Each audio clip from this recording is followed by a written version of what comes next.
me now the legal basis for my being here. As apparently I was brought here not of my own volition. If somebody else says, kung hindi ibang tao, ikaw siguro, because this is your structure.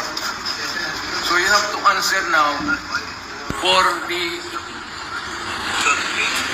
deprivation of liberty.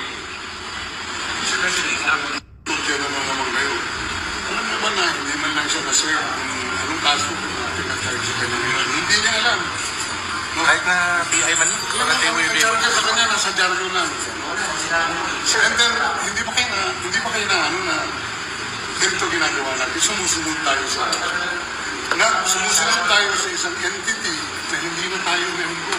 Nag-withdraw na tayo. And yet, sir, you are the prosecutor general. You know how to exercise due process.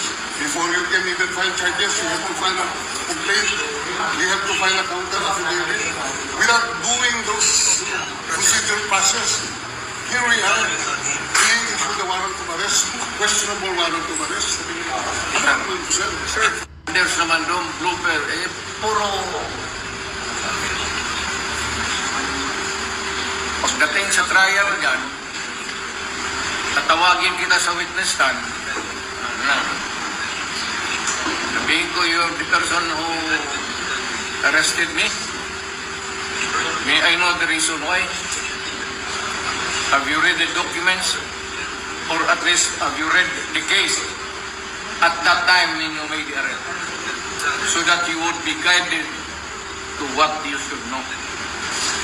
Yan lang yan. Kaibigan tayo, galing ako gobyerno.